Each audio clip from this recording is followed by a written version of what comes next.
আসসালামু আলাইকুম ওয়া রাহমাতুল্লাহি ওয়া বারাকাতুহু।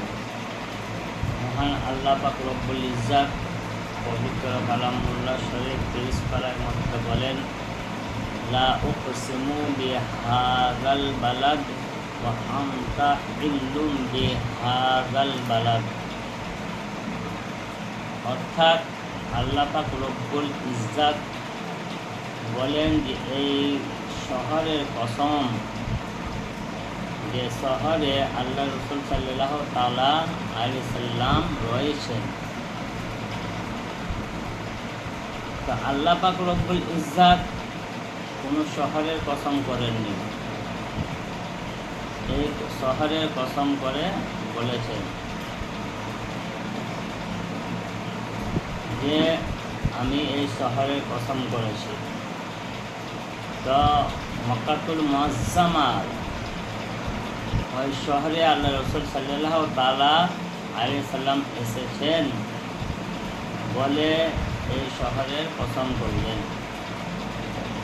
অন্যান্য শহরের কসম আল্লাহ পাক রব্বুল ইজ্জাত কিন্তু করেন।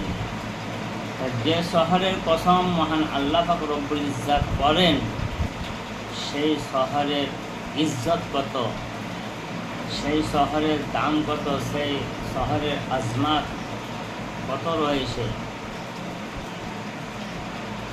এর জন্য কি যে সেখানে মক্কাতুল মুআজ্জামা রয়েছে, আরাফাতের ময়দান রয়েছে, মুজদালিফা রয়েছে, সাফা মারওয়া রয়েছে, এর জন্য কসম করলেন না। আল্লাহ পাক রব্বুল ইজ্জত বলেন, ওয়া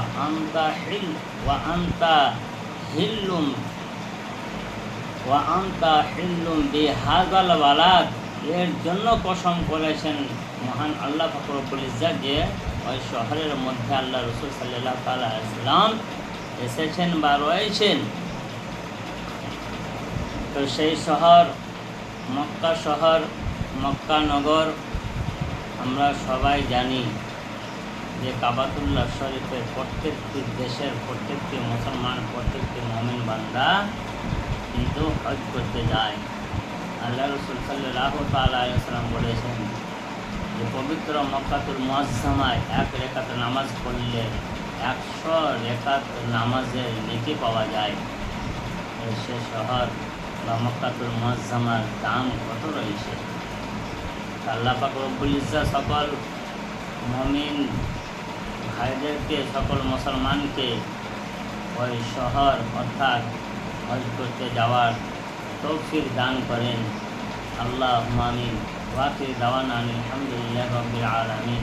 আসসালামু আলাইকুম ওয়া রাহমাতুল্লাহি ওয়া বারাকাতুহু।